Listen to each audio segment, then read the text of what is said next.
الحمد للہ الذی کفا وسلام علی عبادہ الذین اصطفى اما بعد۔ معزز سامعین، قابل قدر واجب الاحترام علماء اکرام، آل انڈیا تحفظ سنت و مدح صحابہ تحریک کے تحت میں شب برات کی شرعی حیثیت سے متعلق اس عنوان پر جو کچھ گفتگو کرنے کا حکم ملا ہے وہ میرے لیے بڑی سعادت کی بات ہے۔ میں یہ گفتگو میرے اپنے بڑوں اور اہل علم حضرات، قدردان، تحقیق کا ذوق رکھنے والے احباب کے سامنے، سنجیدہ فکر، صحیح رخ اپنانے کی ذہنیت رکھنے والے احباب کی خدمت میں ایک سبق دہرانے کی طرح پیش کرنے کی سعادت حاصل کرتا ہوں، اور یہ تحریک اس قدر قابل تعریف اور قابل انتفاع ہے کہ ہر موقع پر داخلی جو بھی فتنے امت میں پنپتے ہیں یا اٹھتے ہیں، برجستہ اور بروقت مناسب اور مؤثر طریقے سے اس کی سرکوبی کے لیے ہمیشہ کمر بستہ اور تیار رہتی ہے، اور اس کے جو خدام ہیں، مخلص خیر خواہ اہل علم باذوق حضرات، بڑے مجاہدے مختلف شہروں میں بکھرے ہوئے ستاروں کی طرح عالم میں نور اور علم دین کی روشنی پھیلانے اور ہر گھر تک پہنچانے کی باطل طاقتوں کو ملیامیٹ کرنے کی حتی الامکان کوشش کرتے ہیں۔ مجھے جس عنوان پر بولنے کا حکم دیا گیا ہے، شب برات کی شرعی حیثیت، اس متعلق قرآن مجید، احادیث صحیحہ، احادیث ضعیفہ، آثار صحابہ اور اقوال اہل سلف کی روشنی میں شعبان اور شب برات کی شرعی حیثیت پر کچھ دیر عرض کرنے کی کوشش کی جائے گی۔ عنوان کا ایک ہی حصہ میرے علم میں ہے کہ شب برات کی شرعی حیثیت بیان کی جائے، البتہ ابھی مجھے دعوت دیتے وقت ایک مزید عنوان مجھے سننے کا اتفاق ہوا کہ رمضان المبارک کی تیاری اور استقبال سے متعلق بھی گفتگو ہو، تو پہلے شب برات سے متعلق کچھ باتیں عرض کی جائیں گی، اس کے بعد اگر حکم دوبارہ ہو تو پھر استقبال رمضان سے متعلق کچھ باتیں عرض کی جائیں گی۔ شعبان کا پورا مہینہ بڑا بابرکت اور فضیلت والا مہینہ ہے، اور اس میں نصف شعبان 15ویں رات کی خصوصیت اور اس کی فضیلت احادیث سے ثابت ہے۔ نصف شعبان کو عام بول چال میں شب برات کہا جاتا ہے۔ لفظ شب برات احادیث میں شب کے لفظ سے ہونا ضروری نہیں ہے۔ شب کا لفظ فارسی ہے اور عربی میں اسے لیلتن کہا جائے گا، البتہ برات کا لفظ بعض احادیث میں ملتا ہے۔ شب کے معنی فارسی میں رات کے ہیں، اور برات کے معنی عربی لفظ ہے جس کا معنی بری ہونے اور نجات پانے کے ہیں۔ چونکہ اس رات میں اللہ رب العزت کی رحمت کے صدقے لاتعداد انسان جہنم سے نجات پاتے ہیں، اس لیے اس رات کو شب برات کہا جاتا ہے۔ اور چونکہ اسلامی تاریخ کے لحاظ سے رات دن کے تابع ہوتی ہے، تو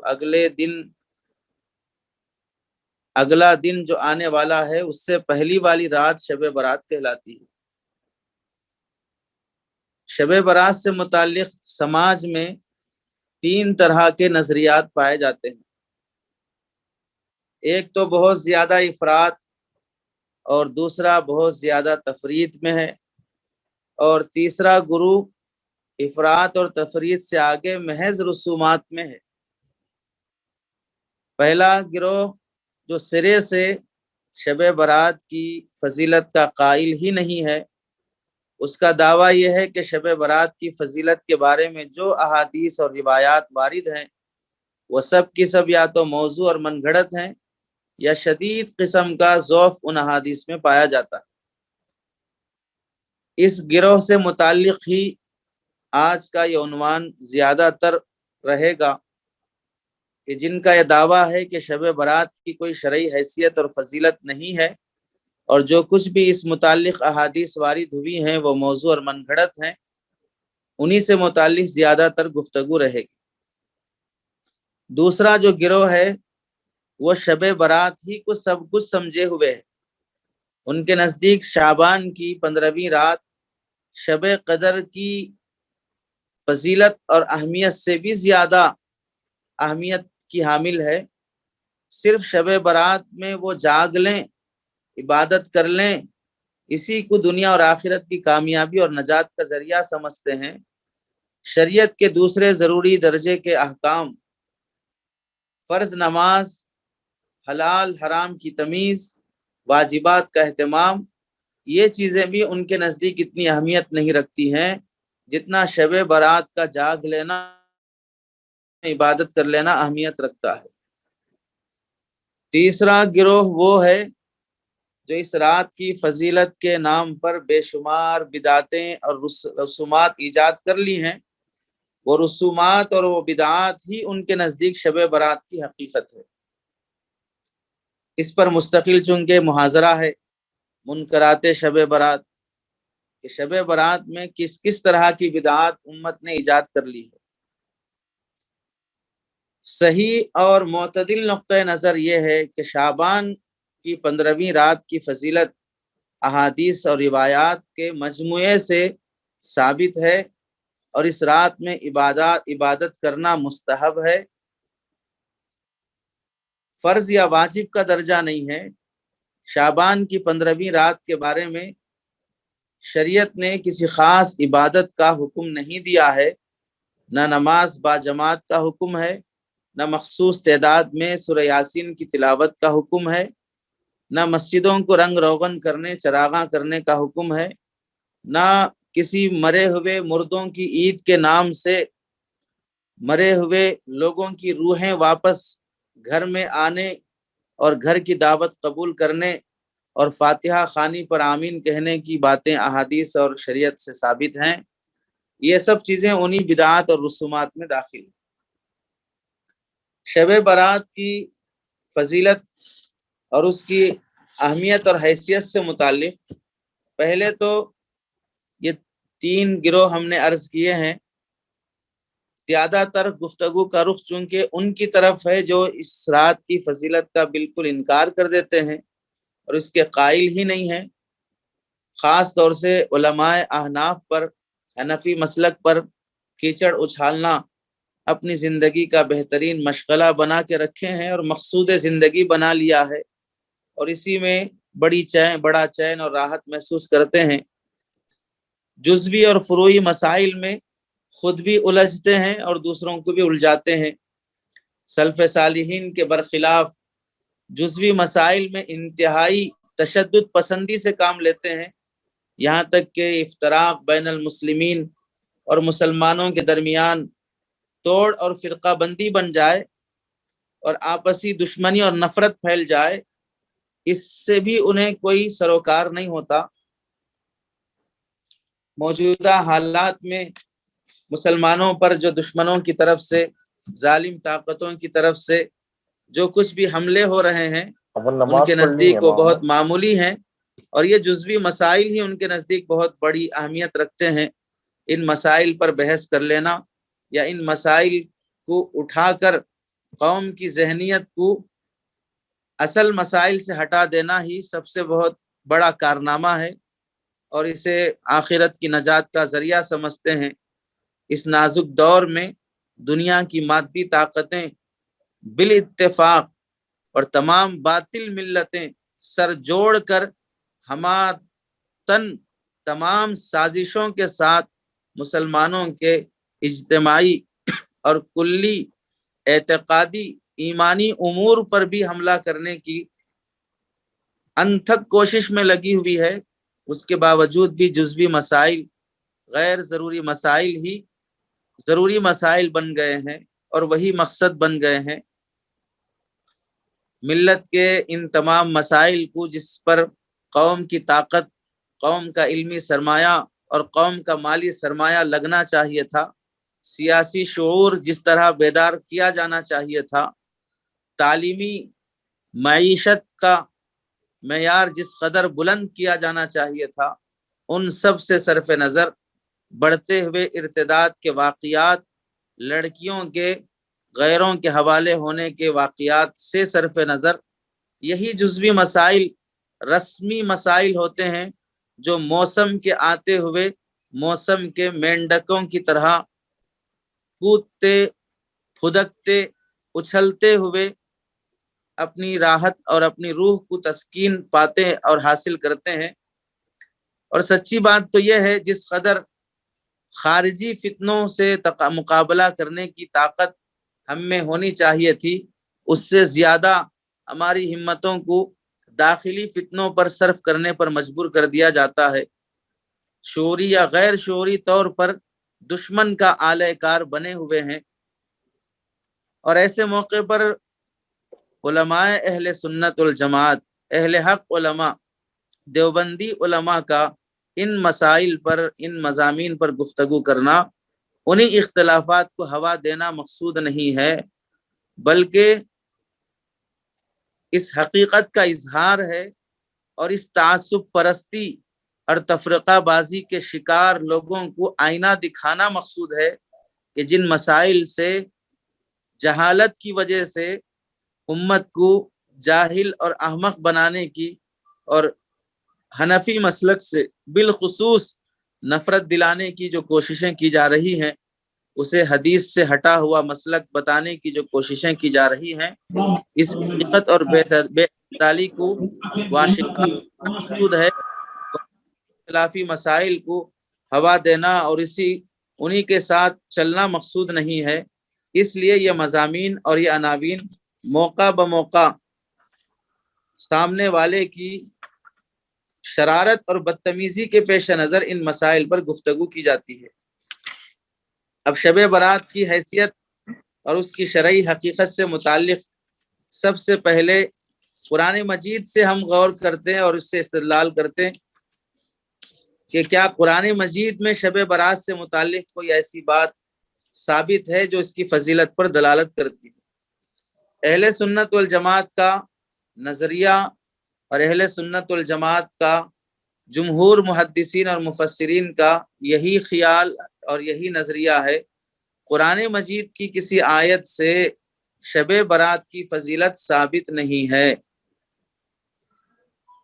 بعض حضرات جو تفرید کا یا افراد کا شکار ہیں اور شب برات کی فضیلت کو ہر اعتبار سے تسلیم اور ثابت کرنا چاہتے ہیں، وہ لوگوں نے یہ کوشش کی ہے کہ سورہ دخان کی آیت نمبر 4 حامیم والکتاب المبین انا انزلناہ فی لیلۃ مبارکۃ انا کنا منذرین فیہا یفرق کل امر حکیم امرا من عندنا انا کنا مرسلین، اس آیت سے یہ استدلال کرنے کی کوشش کی گئی ہے یہاں پر لیلۃ مبارکہ جسے کہا گیا اسے شب برات مراد لیا جاتا ہے، اور فیہا یفرق کل امر حکیم میں بھی شب برات میں تقدیر کے فیصلے کرنے کی تفسیر کی جاتی ہے۔ جمہور علماء کے نزدیک اس آیت میں لیلۃ مبارکہ سے شب برات مراد نہیں ہے، اس لیے کہ انا انزلناہ، یہ جو نزول قرآن کا تذکرہ ہوا، قرآن شب قدر سے متعلق ہے، شب برات سے متعلق نہیں ہے۔ چنانچہ البحر المحیط میں علامہ ابو حیان اندلسی رحمۃ اللہ علیہ نے حضرت زید، حضرت قتادہ، حضرت حسن بصری رحمہم اللہ کا قول نقل کیا کہ اس آیت میں لیلۃ مبارکہ سے شب برات مراد ہے، شب قدر مراد نہیں ہے۔ صرف ایک قول حضرت اکرمہ کا منقول ہے کہ وہ شب برات مراد لیتے ہیں، لیکن جمہور مفسرین یہاں لیلۃ مبارکہ سے شب برات مراد نہیں کہتے۔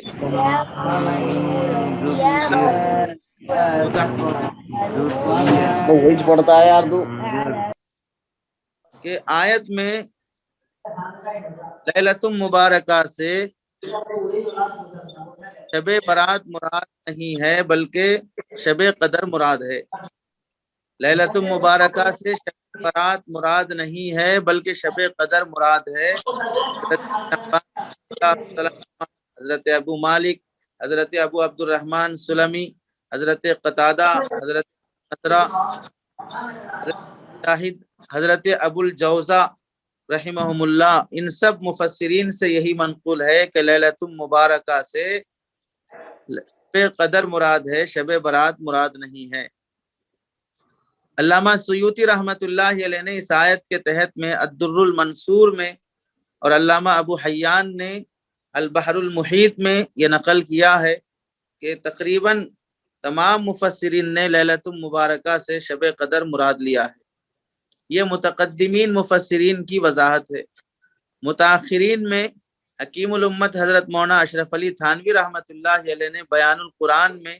اس آیت کے تحت میں لکھا ہے کہ اکثر مفسرین نے لیلۃ مبارکہ سے شب قدر مراد لیا ہے، اور بعض نے لیلۃ مبارکہ سے لیلۃ البرات سے بھی اس کی تفسیر کی ہے، لیکن چونکہ کسی روایت میں نزول قرآن شب برات میں وارد نہیں ہوا ہے اور شب قدر میں نزول قرآن خود قرآن میں مذکور ہے، اس لیے لیلۃ مبارکہ کی لیلۃ البرات سے تفسیر کرنا صحیح نہیں ہے۔ یہ حضرت تھانوی رحمت اللہ علیہ نے بیان القرآن میں لکھا ہے۔ اور ایسے ہی مفسر قرآن حضرت مفتی شفیع صاحب رحمت اللہ علیہ نے جمہور مفسرین کا قول نقل کیا ہے کہ یہاں لیلۃ مبارکہ سے شب قدر مراد ہے، رمضان کے آخری عشرے میں جو ہوتی ہے، اور لیلۃ البرات مراد ہونا سوائے حضرت اکرمہ اور ایک کے کسی نے یہاں پر لیلۃ البرات سے اس کی وضاحت نہیں کی ہے۔ حاصل یہ ہے کہ قرآن مجید کی کسی آیت سے شب برات کی فضیلت کا ثبوت اور استدلال جمہور علماء کے نزدیک درست نہیں ہے، لیکن اس کا یہ مطلب نہیں ہے کہ قرآن مجید سے اگر کسی رات کی فضیلت کا ثبوت نہ ملے تو پھر وہ رات فضیلت والی ہی نہیں ہے اور اس کی فضیلت کا اعتبار ہی نہیں ہے، کیونکہ قرآن مجید کے بعد احادیث مستقل استدلال میں بڑی حیثیت اور اہمیت رکھتے ہیں، اور وہ قرآن مجید کی تفسیر اور وضاحت کا درجہ رکھتے ہیں، اور ماخذ شریعت میں دوسرے درجے کا ماخذ احادیث نبویہ ہیں۔ تو احادیث سے شب برات کی فضیلت جمہور علماء کے نزدیک مسلم ہے، اور احادیث میں ایک صحیح حدیث اور بعض حسن درجے کی اور بعض ضعیف درجے کی احادیث شب برات کی فضیلت میں وارد ہیں۔ علامہ سیوطی رحمت اللہ علیہ نے تقریباً 25 روایتیں الدر المنصور میں نقل کی ہیں شب برات کی فضیلت پر، جن میں 24 احادیث کو انہوں نے ضعیف قرار دیا ہے۔ دیگر محدثین نے ہر حدیث پر مستقل بحث کی ہے، اور خود غیر مقلد اہل حدیث حضرات کے جو پیشوا اور علماء ہیں انہوں نے بھی شب برات سے متعلق حضرت معاذ بن جبل رضی اللہ تعالیٰ عنہ کی حدیث کو صحیح قرار دیا ہے۔ چنانچہ حضرت معاذ رضی اللہ تعالیٰ عنہ کی حدیث صحیح ابن حبان جلد نمبر 21 صفحہ نمبر 1421 پر، اور ایسے ہی معجم کبیر طبرانی میں جلد نمبر 20 صفحہ نمبر 108 پر، اور ایسے ہی موارد الزمان میں جلد 1 صفحہ نمبر 578 پر یہ حدیث وارد ہے۔ شیخ ناصر الدین البانی انہوں نے اپنی کتاب السنہ کی تعلیق میں اس حدیث کو صحیح قرار دیا اور اس کے راوی کو قابل اعتماد کہا ہے۔ ناصر الدین البانی رحمہ اللہ جو مشہور سلفی عالم ہیں، انہوں نے اس حدیث کے بارے میں اصلاح المساجد علامہ جلال الدین قاسمی رحمت اللہ علیہ کی لکھی ہوئی کتاب کے حاشیے پر اس حدیث کے تمام راویوں کو ثقہ اور صحیح قرار دیا ہے۔ السنہ لابن ابی عاصم جلد نمبر 1 صفحہ نمبر 224۔ تو ایک حدیث حضرت معاذ بن جبل رضی اللہ تعالیٰ عنہ کی حدیث ہے۔ اللہ کے نبی علیہ السلام نے فرمایا یطلع اللہ الی خلقہ فی لیلۃ النصف من شعبان فیغفر لجمیع خلقہ الا لمشرک او مشاہد۔ حدیث صحیح ابن حبان جلد نمبر 21 صفحہ نمبر 1421۔ اللہ کے نبی علیہ السلام فرماتے ہیں کہ اللہ تعالیٰ شعبان کی درمیانی رات میں اپنی مخلوق کی طرف خصوصی توجہ فرماتے ہیں اور سوائے مشرک اور کینہ پرور کے سب کی مغفرت فرما دیتے ہیں۔ اس حدیث کو خود اہل حدیث علماء نے بھی صحیح اور ثقہ قرار دیا ہے، اور دیگر احادیث تقریباً یہاں پر شب برات کی فضیلت سے متعلق 8 حدیثیں صحابہ کی الگ الگ روایات سے نقل کی جائیں گی۔ پہلی حدیث ہے حضرت عائشہ رضی اللہ تعالیٰ عنہ کی، کافی طویل حدیث ہے جو سنن ترمذی میں منقول ہے۔ حدیث نمبر 739، حضرت عائشہ رضی اللہ تعالیٰ عنہ کی طویل حدیث کا ایک جملہ ہے ان اللہ عز وجل ينزل لیلۃ النصف من شعبان الى السماء الدنیا فیغفر لاکثر من عدد شعر غنم کلب۔ اللہ رب العزت آسمان دنیا کی طرف 15ویں شعبان کو نزول فرماتے ہیں، اور پھر بنو کلب، یہ عرب کا قبیلہ جس کی بکریاں کافی بڑی تعداد میں ہوتی ہیں، ان بکریوں کے بالوں کی تعداد سے بھی زیادہ لوگوں کی بخشش فرما دیتے ہیں۔ فر للمستغفر ويرحم المسترحمین ويؤخر اہل الحقد کما هم، یہ شعب الایمان بیہقی کی روایت ہے۔ 15ویں شعبان کی رات اللہ رب العزت اپنے بندوں کی طرف خصوصی رحمت کی نظر سے متوجہ ہوتے ہیں، اور جو بخشش چاہنے والے ہیں ان کو بخشش دیتے ہیں، اور جو رحم چاہنے والے ہیں ان کے ساتھ رحم کا معاملہ فرماتے ہیں، اور جو کینہ رکھنے والے ہیں، بغض و حسد رکھنے والے ہیں، ان کو ان کی حالت پر چھوڑ دیتے ہیں۔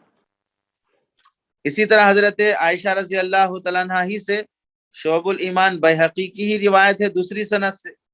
هذه الليلة ليلة النصف من شعبان ينزل الله تعالى فيها إلى السماء الدنيا فيغفر لعباده إلا المشرك والمشاحن۔ اللہ تعالیٰ 15ویں شعبان کی رات آسمان دنیا پر نزول فرماتے ہیں اور بندوں کی مغفرت فرماتے ہیں سوائے مشرک کے اور سوائے مشاحن کے۔ مشاحن جو کینہ اور بغض و حسد رکھنے والا ہے۔ یہ حدیث شعب الایمان کی ہے، بیہقی کی روایت ہے، حدیث نمبر 3557۔ اللہ رب العزت آسمان دنیا کی طرف نزول کرنا مادی طور پر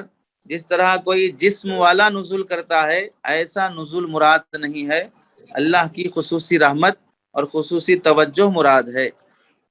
اللہ رب العزت ویسے سارے سال آسمان دنیا کی طرف نزول فرماتے ہیں، متوجہ ہوتے ہیں، لیکن خاص طور سے نصف شعبان میں نزول کرنا مستقل حدیث سے ثابت ہونا، یہ نصف شعبان کی مستقل فضیلت کی دلیل ہے۔ ورنہ اگر جب یہ حدیث منقول ہے، حدیث ہے حضرت ابو ہریرہ رضی اللہ تعالیٰ عنہ سے اور صحیح درجے کی حدیث ہے، اور یہ بخاری شریف کی حدیث ہے، حدیث نمبر 1145۔ اس میں ہے ان رسول اللہ صلی اللہ علیہ وسلم قال ينزل ربنا تبارک و تعالی كل لیلۃ الى السماء الدنيا حين يبقى ثلث الليل الاخر يقول من يدعوني فاستجيب له من يسألني فاعطيه من يستغفرني فاغفر له۔ تو اب یہ پورے سال سے متعلق ہے۔ حدیث کیا ہے؟ کل لیلۃ الی السماء الدنیا، ہر رات، اس میں نہ شعبان کی قید ہے نہ رمضان کی قید ہے، بلکہ پورے سال اللہ تعالیٰ نصف آخر میں یعنی آخری پہر میں نزول فرماتے ہیں۔ تو جب پورا سال اللہ کا نزول، اللہ کی توجہ بندوں کے حق میں ثابت ہے، تو پھر مستقل نصف شعبان کے نزول کو اور اس کی توجہ کو خصوصیت سے حدیث میں ذکر کرنا یہ شعبان کے نصف شعبان کی فضیلت اور اہمیت کی دلیل ہے۔ دوسری حدیث حضرت ابو بکر صدیق رضی اللہ تعالیٰ عنہ اس کے راوی ہیں، اور یہ حدیث ہے الابانۃ الکبریٰ لابن بطہ کی ہے، اور اس کا جلد نمبر 7 صفحہ نمبر 222 حدیث نمبر 173۔ حضرت صدیق اکبر رضی اللہ تعالیٰ عنہ فرماتے ہیں ان النبی صلی اللہ علیہ وسلم قال ان اللہ عز وجل ينزل الى السماء الدنيا في ليلة النصف من شعبان فيغفر فيها لكل بشر ما خلا كافرا او رجلا في قلبه شحناء وفي روایت اخرى الا رجلا مشركا او في قلبه شحناء۔ الابانۃ الکبریٰ حدیث نمبر 173۔ اب اس میں اللہ کے نبی علیہ السلام فرماتے ہیں کہ نصف شعبان میں اللہ تعالیٰ آسمان دنیا پر اپنی شان کے مطابق، جیسے اللہ کی شان ہے کما یلیق بشانہ، نزول فرماتے ہیں، متوجہ ہوتے ہیں، اور اس رات میں ہر انسان کی مغفرت کا فیصلہ فرماتے ہیں سوائے کافر یا اس آدمی کے جس کے دل میں کینہ اور بغض ہو، اور دوسری روایت میں ہے سوائے مشرک کے یا جس کے دل میں کینہ اور بغض ہو۔ اور حضرت صدیق اکبر سے ہی دوسری روایت سے منقول ہے فَيَغْفِرُ لِكُلِّ مُؤْمِنٍ إِلَّا الْعَاقَ وَالْمُشَاحِنَ، یہ شعب الایمان بہقی کی روایت ہے، حدیث نمبر 3548 کتاب الصیام کی۔ اب اس میں ہے ہر مومن کی مغفرت فرماتے ہیں سوائے والدین کے نافرمان کے اور کینہ رکھنے والے کے۔ اب یہ دو حدیثیں یعنی دو الگ الگ سندوں سے صدیق اکبر رضی اللہ تعالیٰ عنہ سے مروی حدیثیں، اس میں حضرت علامہ حیثمی رحمۃ اللہ علیہ اس روایت کے متعلق لکھتے ہیں ذکرہ ابن ابی حاتم فی الجرح والتعدیل ولم یضاعفہ وبقیۃ رجالہ ثقات، مجمع الزوائد جلد نمبر 8 صفحہ نمبر 65۔ اس میں کیا کہا گیا کہ اس حدیث کے جو راوی ہیں ابن حاتم نے الجرح والتعدیل میں اسے ذکر کیا اور اس حدیث کو ضعیف نہیں قرار دیا، بقیہ اس حدیث کے تمام رجال روات ثقہ درجے کے ہیں۔ اور اسی حدیث سے کے متعلق علامہ منذری رحمت اللہ علیہ نے بھی اس حدیث پر تبصرہ کیا ہے، اور اس حدیث کے متعلق یہ لکھا ہے لا بأس بہ، یہ حدیث قابل قبول ہے۔ الترغیب والترہیب علامہ منذری کی جلد نمبر 3 صفحہ نمبر 307 کتاب الادب وغیرہ۔ تو یہ دو حدیثیں ہوئی حضرت صدیق اکبر رضی اللہ تعالیٰ عنہ کی۔ حضرت عبداللہ بن عمر بن عاص رضی اللہ تعالیٰ عنہ سے روایت ہے فضیلت نصف شعبان پر، یہ تیسری حدیث ہوگی۔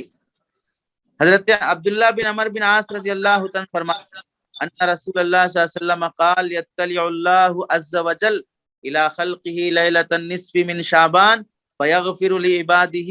الا الاثنین مشاحن وقاتل نفس، یہ مسند احمد کی حدیث ہے، حدیث نمبر 6642۔ اس میں اللہ کے نبی علیہ السلام نے فرمایا نصف شعبان میں اللہ تعالیٰ بندوں کی طرف خصوصی رحمت فرماتے ہیں اور بندوں کی مغفرت فرماتے ہیں سوائے دو آدمیوں کے، ایک تو کینہ رکھنے والا، دوسرا کسی کو ناحق قتل کرنے والا، اس کی مغفرت نہیں ہوگی۔ اب اس حدیث سے متعلق علامہ البانی رحمۃ اللہ علیہ خود تبصرہ کرتے ہیں کہ وہ کیا لکھتے ہیں قلت وہذا اسناد لا بأس به فی المتابعات والشواہد، یہ حدیث اسناد لا بأس، اس کی سند قابل قبول ہے، اس کے متابعات بھی ہیں، اس کے شواہد بھی ہیں۔ اور علامہ حیثمی کہتے ہیں وابن لہیہ لین الحدیث وبقیۃ رجالہ والثقو، ابن لہیہ صرف ایک حدیث کے معاملے میں تھوڑے نرم ہیں، بقیہ اس کے رجال کے روات ثقہ درجے کے ہیں۔ یہ تین حدیثیں ہو گئی۔ چوتھی حدیث جو حضرت معاذ بن جبل رضی اللہ تعالیٰ عنہ کی حدیث شروع میں جسے صحیح حدیث کے درجے میں سنایا گیا تھا، جسے خود البانی نے صحیح قرار دیا تھا اصلاح المساجد کے حاشیے میں۔ پانچویں حدیث ہے، صرف البانی ہی نہیں بلکہ اس سے پہلے علامہ منذری نے بھی، علامہ حیثمی نے بھی اور علامہ ابن حبان نے بھی، ان سب حضرات نے اس حدیث کو قابل استدلال کہا، چنانچہ علامہ منذری رحمت اللہ علیہ لکھتے ہیں کہ رواہ الطبرانی فی الاوسط وابن حبان فی صحیحہ والبیہقی ورواہ ابن ماجہ بلفظہ من حدیث ابی موسیٰ الاشعری باسناد لا بأس بہ، کہ ان سب محدثین نے اس حدیث کو نقل کیا ہے اور اس کی سند کے متعلق لا بأس بہ سے تبصرہ کیا کہ قابل قبول ہے۔ الترغیب والترہیب جلد نمبر 3 صفحہ نمبر 307۔ اور ایسے ہی علامہ حیثمی لکھتے ہیں رواہ الطبرانی فی الکبیر والاوسط ورجالہما ثقات، کہ اس حدیث کے رجال ثقہ درجے کے ہیں۔ 5ویں حدیث ہے حضرت ابو موسیٰ اشعری رضی اللہ تعالیٰ عنہ کی، اور یہ ابن ماجہ کی روایت ہے۔ حضرت ابو موسیٰ اشعری رضی اللہ تعالیٰ عنہ فرماتے ہیں ان اللہ لا یطلع فی لیلۃ النصف من شعبان فیغفر لجمیع خلقہ الا لمشرک او مشاحن۔ ابن ماجہ حدیث نمبر 1390، کتاب اقامت الصلاۃ والسنہ۔ اس حدیث کے بارے میں البانی رحمت اللہ علیہ کی تحقیق کیا ہے؟ ان کی اپنی کتاب ہے صحیح و ضعیف سنن ابن ماجہ، حدیث نمبر 1390 کے تحت میں لکھتے ہیں حسن، یہ حدیث حسن درجے کی ہے۔ اور اسی طرح البانی نے السلسلۃ الصحیحہ جلد نمبر 4 صفحہ نمبر 86 میں اس حدیث کو نقل کیا ہے، اور وہاں پر اس حدیث کے سلسلے میں تبصرہ دوسرا کیا اور یہ کہا وَهَذَا إِسْنَادٌ ضَعِيفٌ، اس کی سند ضعیف درجے کی ہے۔ باقی آگے چل کر تفصیل انہوں نے سندی بحث کی ہے، اور لیکن ایسی ضعیف نہیں کہا جو شدید درجے کا ضعف ہو، جو قابل استدلال نہیں ہوتا۔ 6ٹھی حدیث ہے حضرت ابو ثعلبہ رضی اللہ تعالیٰ عنہ کی، یہ شعب الایمان بیہقی کی روایت ہے، حدیث نمبر 3551، کتاب الصیام۔ اس میں وہی روایت ہے اذا کان لیلۃ النصف من شعبان اطلع اللہ الی خلقہ فیغفر للمؤمن ویملی للکافرین ویدعو اہل الحقد بحقدہم حتی یدعوہ۔ اللہ کے نبی علیہ السلام نے فرمایا نصف شعبان میں اللہ اپنے بندوں کی اور مخلوق کی طرف متوجہ ہوتے ہیں، نظر رحمت فرماتے ہیں، مومن کی مغفرت فرما دیتے ہیں، کافروں کو کفر سے توبہ کرنے تک یعنی ان کے ایمان قبول کرنے تک مہلت دیتے ہیں، اور کینہ پروروں کو ان کے کینے کی وجہ سے چھوڑ دیتے ہیں۔ جب تک وہ کینے کو نہیں چھوڑیں گے اللہ تعالیٰ بھی انہیں چھوڑے رکھتے ہیں اور ان کی مغفرت نہیں فرماتے۔ اس حدیث کے بارے میں البانی رحمت اللہ علیہ کا تبصرہ کیا ہے؟ حدیث صحیح لغیرہ، صحیح الترغیب والترہیب حدیث نمبر 2771 کے تحت میں لکھتے ہیں صحیح لغیرہ، اور ایسے ہی صحیح وضعیف الجامع الصغیر حدیث نمبر 773 کے تحت میں لکھتے ہیں حسن۔ یہ 6 حدیثیں ہو گئی۔ 7ویں حدیث حضرت ابو ہریرہ رضی اللہ تعالیٰ عنہ سے روایت ہے، فرماتے ہیں قال رسول اللہ صلی اللہ علیہ وسلم اذا کان لیلۃ النصف من شعبان یغفر اللہ لعبادہ الا لمشرک او مشاحن۔ یہ مسند بزاز کی روایت ہے، اس میں ایک راوی ہے ہشام بن عبد الرحمن، اس راوی کو محدثین نے ضعیف کہا ہے، وہ بقیت رجالہ ثقات، بقیہ رجال اس کے ثقہ ہیں، مجموع الزوائد جلد نمبر 8 صفحہ نمبر 65۔ اور یہ ہشام بن عبد الرحمن جسے ضعیف کہا ہے، اس کے متعلق امام بخاری رحمت اللہ علیہ نے التاریخ الکبیر میں سکوت فرمایا ہے کہ اسے ضعیف قرار نہیں دیا، خطیب بغدادی رحمت اللہ علیہ نے بھی اسے ضعیف قرار نہیں دیا ہے۔ تو 7ویں روایت جو حضرت ابو ہریرہ رضی اللہ تعالیٰ عنہ سے ہے، یہ بھی شدید درجے کی ضعیف روایت نہیں ہے۔ 8ویں حدیث ہے حضرت عوف بن مالک رضی اللہ تعالیٰ عنہ سے، یہ بھی مسند بزاز کی روایت ہے۔ اللہ کے نبی علیہ السلام فرماتے ہیں یطلع اللہ تبارک و تعالی علی خلقہ لیلۃ النصف من شعبان فیغفر لهم کلہم الا لمشرک او مشاحن۔ مسند بزاز حدیث نمبر 2758۔ اس روایت کے متعلق علامہ حیثمی رحمۃ اللہ علیہ لکھتے ہیں کہ وفیہ عبد الرحمن ابن زیاد وثقہ احمد ابن صالح وضعفہ جمہور الائمہ، جمہور نے اسے ضعیف کہا ہے اور امام احمد بن صالح نے اسے ثقہ قرار دیا ہے، اور بقیہ روات و بقیت رجالہ ثقات، مجمع الزوائد جلد نمبر 8 صفحہ نمبر 65، باب ما جاء فی الشحناء۔ اس پر علامہ البانی میں تبصرہ کرتے ہوئے لکھے وَإِسْنَادُهُ ضعیف، اس کی سند ضعیف درجے کی ہے، لیکن ذوف جب تک ذوف شدید نہ ہو وہ قابل حجت ہوتا ہے، اور جبکہ کسی امر اور کسی بات کی فضیلت پر اس کے مطابعات ہوں، شواہد ہوں، اور مختلف صحابہ سے ایک ہی رات کی فضیلت پر کئی احادیث ہوں، تو پھر وہ تابع اور شاہد کے درجے میں ہو کر قابل استدلال ہوتی ہے۔ تو نصف شعبان کی فضیلت پر 8 حدیثیں مختلف صحابہ سے سنائی گئی ہیں۔ اس کے بعد آثار صحابہ اور تابعین کے جو اقوال ہیں وہ تقریباً 4 آپ حضرات کے سامنے عرض کریں گے۔ حضرت کثیر بن مرہ حضرمی رحمت اللہ علیہ تابعی ہیں، مرسلن روایت کرتے ہیں اللہ کے نبی علیہ السلام کے حوالے سے، فی لیلۃ النصف من شعبان یغفر اللہ عز وجل لأہل الارض الا المشرک والمشاہن، یہ شعب الایمان میں منقول ہے، اور اس کا حدیث نمبر 3550۔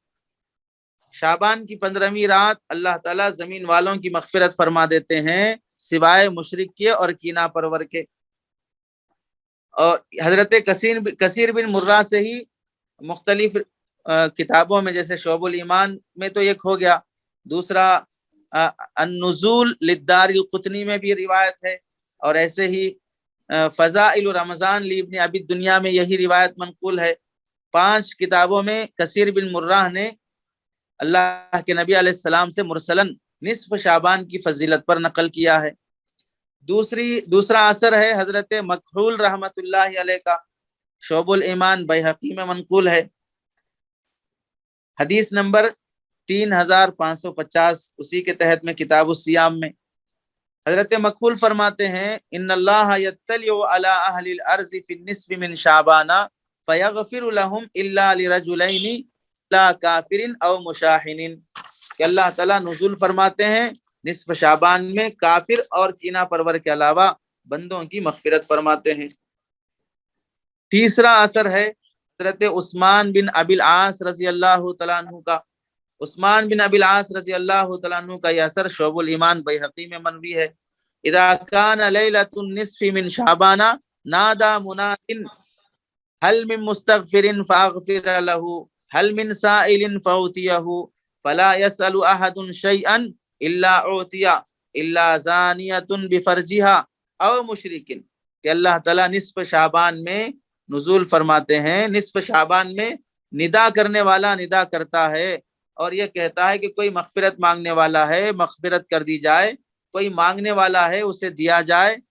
تو جو بھی سوال کرتا اور مانگتا ہے اسے اس کی مراد دی جاتی ہے سوائے بدکاری کرنے والی خاتون عورت کے، زانیہ کے اور ایسے ہی مشرک کے۔ چوتھا اثر ہے حضرت عطا بن یسار رحمت اللہ علیہ کا، حضرت عطا بن یسار رحمت اللہ علیہ کا یہ اثر شرح اصول اعتقاد اہل السنہ والجماع، اس میں حدیث نمبر 7666 پر ہے، 776 پر، اس میں ہے ما من لیلۃ بعد لیلۃ القدر افضل منها، یعنی لیلۃ النصف من شعبان ينزل اللہ تبارک و تعالی الى السماء الدنیا فیغفر الا لمشرک او مشاحن او قاطع رحم، اللہ تعالی شب قدر کے بعد افضل رات اگر بنائے ہیں وہ نصف شعبان ہے، اس میں اللہ تعالیٰ پہلے آسمان کی طرف متوجہ ہو کر مشرک اور کینہ پرور اور قطع رحمی کرنے والے کے علاوہ بندوں کی مغفرت فرماتے ہیں۔ اس پوری تفصیل سے معلوم ہوا کہ قرآن مجید سے اگرچہ نصف شعبان کی فضیلت ثابت نہیں ہے، لیکن احادیث سے اور آثار صحابہ سے نصف شعبان کی فضیلت ثابت ہے۔ اس کے بعد متاخرین علماء جنہوں نے نصف شعبان کی فضیلت کو جو تسلیم کیا ہے اور اپنی اپنی کتابوں میں نقل کیا ہے، وہ یہاں پر 18 علماء کے حوالے سے منقول ہے اپنی کتابوں کے، کہ انہوں نے اپنی اپنی کتابوں میں جو موجودہ دور کے اہل حدیث حضرات سے زیادہ بالیقین وہ حدیث کے عالم تھے اور عامل بالحدیث بھی تھے، انہوں نے موجودہ دور کی روایات کو جنہیں موضوع یا من گھڑت قرار دے کر ترک کر دیا جاتا ہے، ان تمام روایات کے ہونے کے باوجود بھی انہوں نے اس رات کی فضیلت کو تسلیم کیا ہے۔ ان 18 علماء کی عبارات میں سے دو چار کی ہم یہاں پر سناتے ہیں۔ ایک ہیں علامہ ابن تیمیہ رحمۃ اللہ علیہ۔ علامہ ابن تیمیہ رحمۃ اللہ علیہ لکھتے ہیں ومن هذا الباب ليلة النصف من شعبان فقد روي في فضلها من الاحاديث المرفوعة والآثار ما يقتضي انها ليلة مفضلة وان من السلف من كان يخصها بالصلاة فيها وصوم شهر شعبان قد جاءت فيه احاديث صحيحة ومن العلماء من السلف من اهل المدينة وغيرهم من الخلف من انکر فضلها وطعن فی الاحادیث الواردۃ فیها كحدیث ان اللہ یغفر فیها لاکثر من عدد شعر غنم کلب وقال لا فرق بینها وبین غیرها لكن الذي عليه كثير من اهل العلم او اکثرهم من اصحابنا وغيرهم على تفضیلها وعليه يدل نص احمد لتعدد الاحادیث الواردۃ فیها۔ اور کافی طویل عبارت ہے، اقتضاء الصراط المستقیم جلد نمبر 2 صفحہ نمبر 136 اور 137۔ اس میں علامہ ابن تیمیہ رحمۃ اللہ علیہ جن لوگوں نے نصف شعبان کی فضیلت کا انکار کیا ہے اس پر تردید کی ہے اور احادیث کے مجموعے کو فضیلت کے لیے تسلیم کیا ہے، اور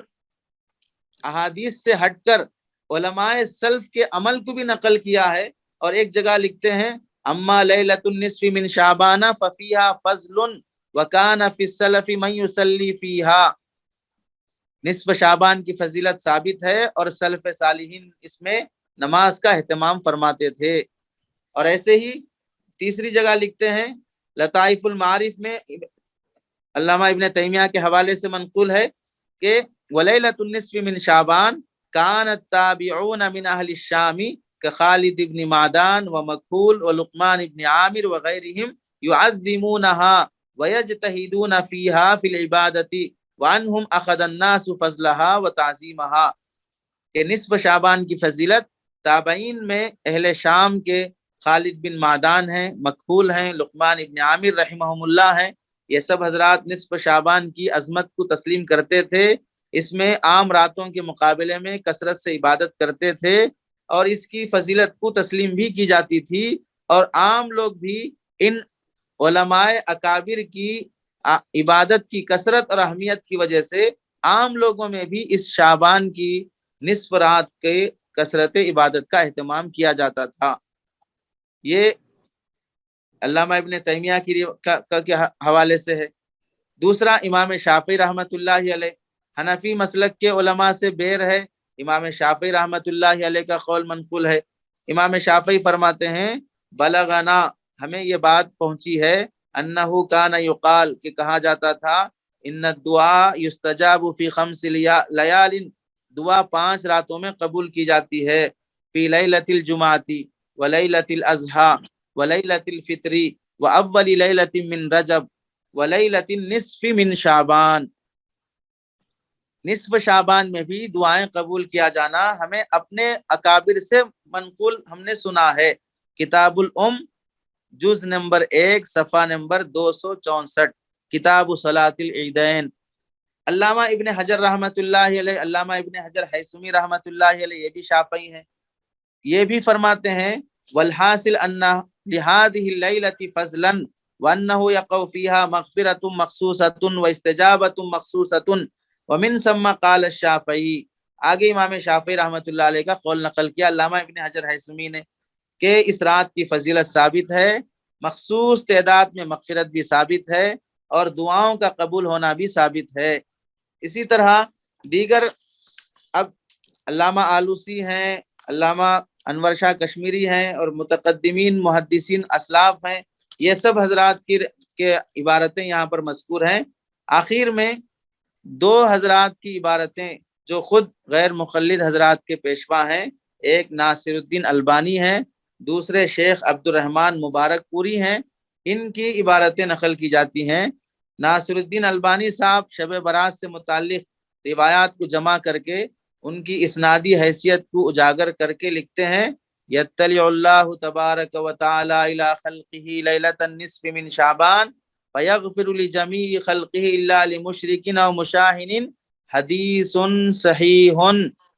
روی عن جماعت من الصحابۃ من طرق مختلفۃ یشد بعضها بعضا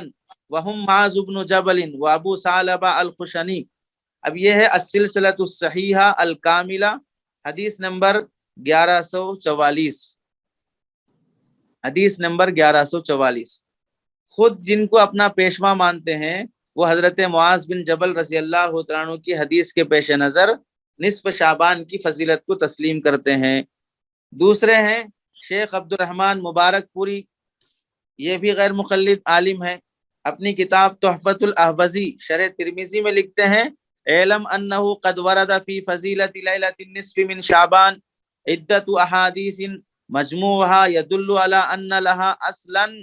فمنها حدیث الباب ومنها حدیث عائشہ ومنها حدیث معاذ ومنها حدیث عبد الله بن عمر ومنها حدیث مکحول عن کثیر بن مرہ ومنها حدیث علی، فهذه الحدیث بمجموعها حجۃ علی من زعم انه لم يثبت في فضیلۃ لیلۃ النصف من شعبان شیء۔ صاف طور سے تردید فرما دی کہ یہ تمام احادیث اور یہ روایات حجت ہیں ان لوگوں کے خلاف جو نصف شعبان کی فضیلت کو تسلیم نہیں کرتے۔ اس کے علاوہ اور ایک غیر مقلد عالم ہیں، انہوں نے بھی نصف شعبان کی فضیلت کو تسلیم کیا ہے، علامہ مبارک پوری رحمت اللہ علیہ کا ارشاد۔ ایک دوسرے ہیں علامہ عبید اللہ مبارک پوری، ایک ہے علامہ عبد الرحمن مبارک پوری، ایک ہے علامہ عبید اللہ مبارک پوری، یہ بھی غیر مقلد عالم ہیں، اہل حدیث کے علماء میں سے ہیں۔ ان کی مرآت شرح مشکات ہے، جلد نمبر 3 صفحہ نمبر 350 پر لکھتے ہیں، لکنہ ورد فی فضیلت لیلۃ النصف من شعبان احادیث اخری وہی بمجموعها حجت علی من زعم انہ لم یثبت فی فضیلتها شیء۔ نصف شعبان کی فضیلت پر دیگر احادیث وارد ہوئی ہیں، یہ احادیث اپنے مجموعے کے اعتبار سے ان لوگوں کے خلاف حجت ہیں جو یہ گمان کرتے ہیں کہ اس کی فضیلت ثابت نہیں ہے۔ تو اس قدر احادیث صحیحہ، حسن درجے کی احادیث، ضعیف درجے کی اور آثار تابعین اور علماء اسلاف کے اقوال، ان سب سے بات ثابت ہوئی کہ نصف شعبان کی فضیلت بہر صورت مسلم ہے۔ اس کی فضیلت کا انکار کرنا علم سے کورے ہونے یا علم دشمنی کی علامت ہے۔ البتہ اس فضیلت کے ثبوت کے بعد اعمال کیا کرنے چاہیے اور اس میں کیا بدعات و خرافات ایجاد کر لی گئی ہیں، وہ قابل نظر ہیں، محل بحث ہیں، اس کو تسلیم نہیں کیا جاتا۔ لیکن کسی منکر کی نکیر کے لیے کسی معروف کو بھی منکر درجے میں کر دینا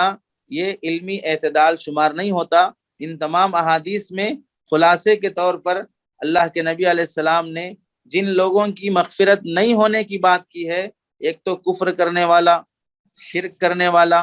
کینہ اور بغض رکھنے والا، رشتہ داری توڑنے والا، کسی کو ناحق قتل کرنے والا، والدین کا نافرمان اور بدکاری اور زنا کرنے والا، ان کی مغفرت نہیں ہونے کی بات کی گئی ہے۔ حاصل یہ ہے کہ شعبان کی نصف شعبان کی فضیلت جمہور کے نزدیک احادیث سے ثابت ہے اور یہ مسلم ہے، اور اس موضوع کو بحث بنا کر اس کی فضیلت کا انکار کرنا حد درجے کی جہالت کی بات ہے۔ اللہ سے دعا ہے کہ اللہ تعالی ہمیں معتدل نقطہ نظر نصیب فرمائے اور موجودہ حالات کے تقاضے کو سمجھنے کی عقل نصیب فرمائے۔ آمین۔ وآخر دعوانا الحمد للہ رب العالمین۔